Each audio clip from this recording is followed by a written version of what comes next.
Mamma mia, salut les amis et bienvenue dans cette vidéo numéro 26. Dans cette vidéo, nous allons voir tout simplement comment intégrer le Bootstrap de Twitter au niveau de CakePHP. Pour ce faire, je me suis rendu tout simplement au niveau de cakephp.org et j'ai téléchargé la dernière version en date, c'est la version 2.4.4. Également, je me suis rendu au niveau de getbootstrap.com et j'ai téléchargé la dernière version en date, c'est la version de Bootstrap 3.0.3. Donc au niveau de mon dossier route, j'ai déjà dézippé ici ma fameuse archive contenant le framework CakePHP et j'ai nommé ici ce dossier TP2. On va dézipper ensemble le fameux dossier qui contient tout simplement le tuteur Bootstrap. Donc une fois ce fichier dézippé, je vais tout simplement supprimer ce Mitsubishi et on peut voir ici un dossier disque. Je vais faire un clic droit et faire ouvrir dans une nouvelle fenêtre. Donc comme vous pouvez le voir dans ce dossier, j'ai un dossier CSS, un dossier Fonts, un dossier JS. De même, lorsque je vais rentrer au niveau de mon application TP2, au niveau du dossier app, au niveau de webroute, vous voyez ici, c'est à ce niveau que j'ai l'ensemble de mes dossiers qui vont contenir mes fichiers CSS, mes fichiers JS, mes fichiers images, ainsi de suite. Ok? Donc rien de bien compliqué. Tout ce que j'ai à faire, c'est quoi? Je vais venir ici, prendre l'ensemble des fichiers que j'ai dans le dossier CSS et les mettre au niveau du dossier CSS qui est compris au niveau de mon webroute. Ok? De même, je reviens au niveau du tuteur Bootstrap.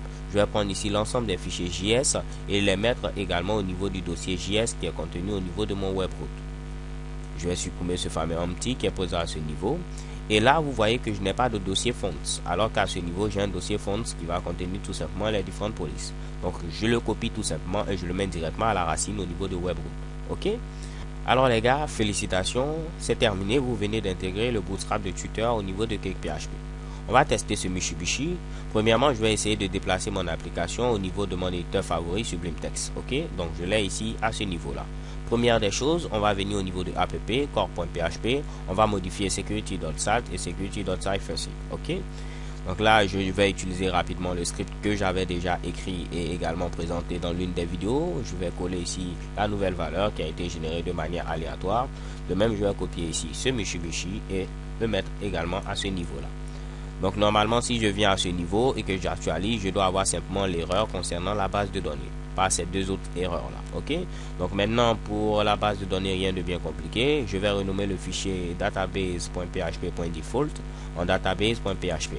Et également là, je vais descendre. Je ne vais pas avoir besoin d'une base de données de test, donc je vais supprimer ce Mitsubishi. Je laisse l'encodage en UTF-8. Le nom de l'utilisateur, c'est tout simplement ici root. Je n'ai pas de mot de passe et le nom de la base de données, c'est tuto.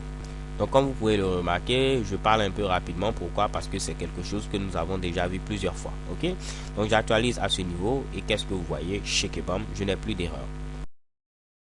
Donc maintenant qu'on a mis les bons fichiers dans les bons dossiers, il nous faut maintenant dire qu'on veut utiliser le tuteur Bootstrap.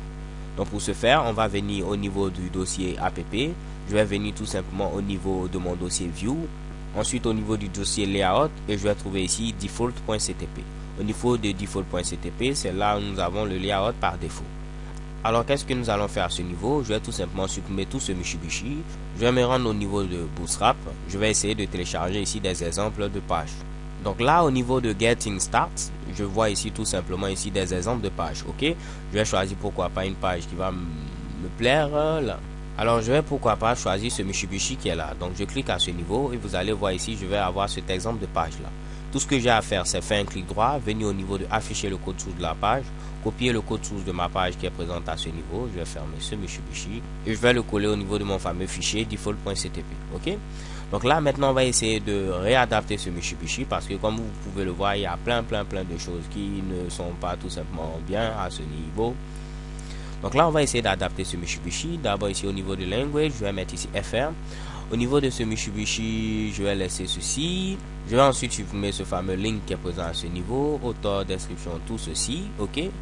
Je vais également modifier le titre. Donc au niveau du titre, je vais mettre tout simplement title for layout. Donc je mets ici echo comme ceci. $title comme ceci for layout. Ok.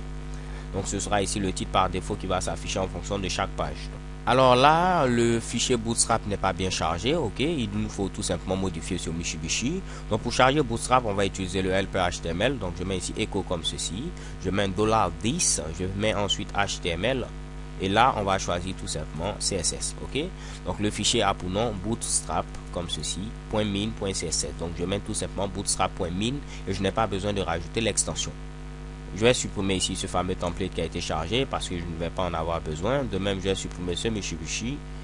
Je vais descendre à ce niveau. On va voir également est-ce qu'il n'y a pas de fichier jQuery. Également, il y a un fichier jQuery qui est présent à ce niveau. Je vais le laisser, pas grave. Maintenant, pour charger notre fameux fichier JavaScript Bootstrap, je n'ai qu'à modifier ce Mitsubishi. Je vais utiliser toujours le helper HTML. Donc, je mets ici $10 comme ceci. Je mets ensuite HTML. Je vais utiliser script. Et là, mon fichier a pour nom bootstrap.min également. Donc, je n'ai pas besoin de mettre ici l'extension .js. Je mets mon petit point virgule à la fin.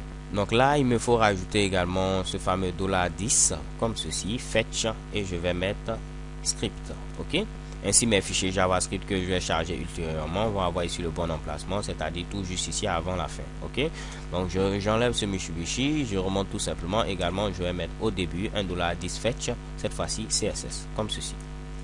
Alors là, normalement, si on vient, on doit avoir notre contenu qui s'affiche sans problème. Au niveau de conteneur, c'est bien vrai qu'on a ce petit Mitsubishi, mais nous, ce qu'on va mettre ici, c'est un petit écho. Oups, je vais mettre $10 comme ceci, session. Également mettre flash, et je mets mon petit point virgule. Et pour le contenu, ce sera écho $10 fetch content. Avec également un petit point virgule à ce niveau-là. Donc si je me rends au niveau de mon fameux dossier qui contient mon application TP2, je tente d'actualiser. Qu'est-ce que nous allons voir à ce niveau? Chez bam, vous voyez que le bootstrap de Twitter a bel et bien ici été pris en compte. On peut voir ici ces fameux Mitsubishi là. Donc là, pour tester, on va créer une page statique comme on l'a vu dans la vidéo précédente. Donc pour créer ma page statique, qu'est-ce que j'ai à faire les gars? Rappelez-moi. Exact, je viens au niveau du dossier page qui est présent à ce niveau, je crée tout simplement un nouveau fichier et ce fichier je vais lui donner pourquoi pas comme nom test.ctp et je vais mettre un petit contenu avec un H1, donc je mets ici H1 comme ceci, je vais mettre coucou les amis, vous avez réussi avec plein de points d'exclamation. Donc si je viens à ce niveau, je mets tout simplement page et je mets ici test comme ceci. Qu'est-ce que vous voyez? Chez Kebam, j'ai mon contenu. On voit bel et bien ici à ce niveau que le contenu n'apparaît pas. Pourquoi? Parce qu'il me faut peut-être mettre un petit margin. Donc si je viens au niveau de default.ctp, au niveau tout simplement de mon fameux conteneur qui est présent à ce niveau, je peux mettre une petite stylisation. Ok? Donc pour cette stylisation, je vais le mettre ici directement juste pour vous montrer que cela fonctionne. Donc je mets ici style et je mets ici margin top, pourquoi pas de 60 pixels. Donc je me rends au niveau du navigateur, je tente d'actualiser. Chez Kebam, vous voyez ici, coucou les amis, vous avez réussi. Alors les gars, félicitations, vous venez d'adapter le bootstrap de Twitter avec ici un projet CakePHP. So thank you guys for watching, don't forget to subscribe and have a nice day. XOXO.